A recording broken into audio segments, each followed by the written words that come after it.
बिहार में खेला तो आरजेडी के साथ हो गया। अब क्या हेमंत सोरेन, शाहनवाज हुसैन बहुत कुछ कह गए। नमस्कार, गया समाचार में आपका स्वागत है। बीजेपी के राष्ट्रीय प्रवक्ता शाहनवाज हुसैन ने गया में विपक्ष पर जमकर निशाना साधा। उन्होंने कहा कि पिछले दरवाजे से लालटेन वाले आ गए थे और लालटेन वालों ने 17 महीने की घुसपैठ कर ली थी।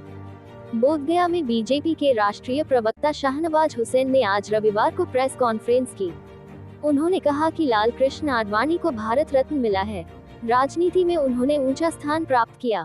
जिनको अभी ईडी तलाश रही है वह लाल कृष्ण आडवाणी से सीखे। बिहार में एक नई परिस्थिति के बीच आए हैं। जनता की चुनी हुई सरकार आई है। वहीं आगे उन्होंने फ्लो टेस्ट के पहले बिहार में खेला पर कहा कि अब खेला क्या होगा। शाहनवाज हुसैन क्या कह गए, देखिए पूरी खबर विस्तार से।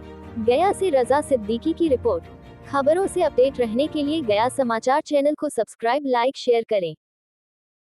फिर से जनता की चुनी हुई सरकार आ गई है। 2020 में बिहार की जनता ने नीतीश कुमार जी के नेतृत्व में बीजेपी जेडीयू की एनडीए की सरकार बनाई थी, लेकिन पिछले दरवाजे से लालटेन वाले आ गए थे और लालटेन वालों ने 17 महीने की घुसपैठ कर ली थी। अब वो जनता की चुनी हुई सरकार से विपक्ष में बैठ गए हैं, क्योंकि उनको जनता ने विपक्ष में बैठने का मैंडेट दिया था। हुकूमत करने का, बिहार के लोगों की सेवा करने का अधिकार एनडीए को दिया था। अब नीतीश कुमार जी हमारे साथ आ गए हैं। उनका प्रस्ताव आया जिसको स्वीकार किया गया और एनडीए अलायंस पूरी तरह ध्वस्त हो गया है। अब इस अलायंस में जो नींव थे वो नीतीश कुमार जी थे।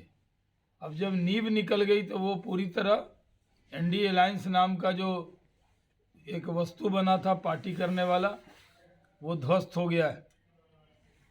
अब बिहार में तरक्की तेजी से होगी।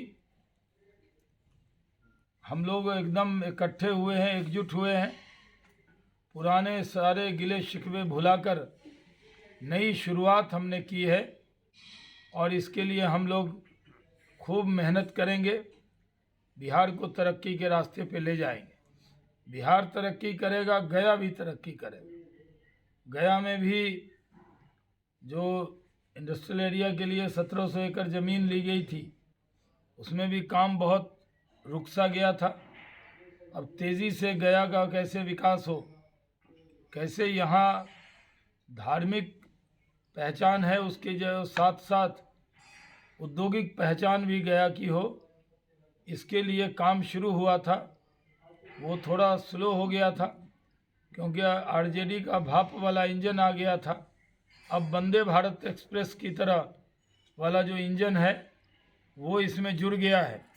डबल इंजन की सरकार हो गई है और ये डबल इंजन सबको साथ लेकर चलेगा। हम किसी को छोड़कर नहीं चलेंगे। ये बातें मैंने अपने तरफ से कह दी हैं।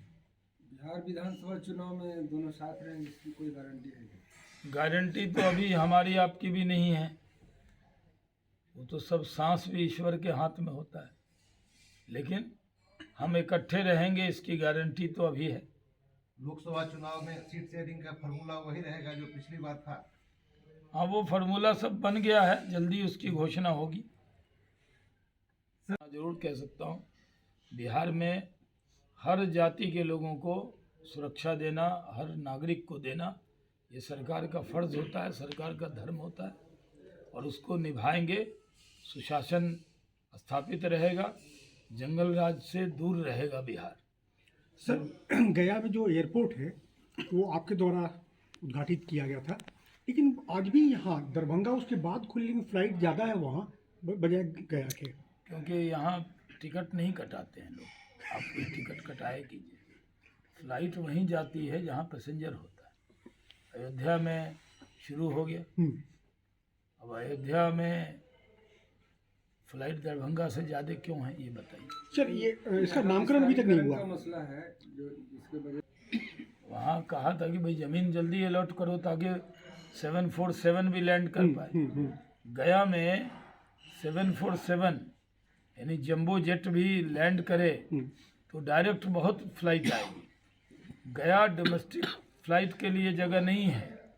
डोमेस्टिक तो ठीक है, डोमेस्टिक में लोग आएंगे जाएंगे, दिल्ली, मुंबई, कलकत्ता, चेन्नई, बेंगलोर, उसके लिए आएंगे जहाँ नॉर्मल एयरपोर्ट है। लेकिन गया की अयोध्या जी की तरह गया है कि यहाँ धार्मिक राजधानी भी है, यहाँ सर्वधर्म संभाव की प्रतीक है गया का।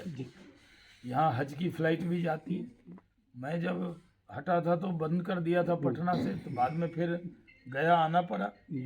यहाँ बुद्धिस्ट भी आते हैं और पिंडदान करने के लिए पूरे दुनिया से हिंदू समाज के लोग भी आते हैं। तो गया का जो महत्व है, इसमें 747 के लिए जो 10,000 रनवे चाहिए, 7,000 फीट तो है, उसको बढ़ाना चाहिए। मैं भी भारत सरकार में बात करूंगा। इसका शिलान्यास हुआ, उद्घाटन तो किसी ने हिम्मत ही नहीं की, क्योंकि बनाया हमने था, तो कोई यूपीए का आदमी नहीं आया, आज तक इसका उद्घाटन नहीं हुआ। शिलान्यास पे ही एयरपोर्ट चल रहा है। लेकिन मैं चाहता हूं कि यहाँ आप ही के पहल पे इंडियन एयरलाइंस का विमान भी यहाँ शुरू हुआ था जी, गया से तो सारी पहल हम ही किए हैं। आज तक सर, नामकरण का ही मामला उलझा हुआ है इसका। जो इतने उलझने हैं सबको सुलझा दिया जाएगा। सर जी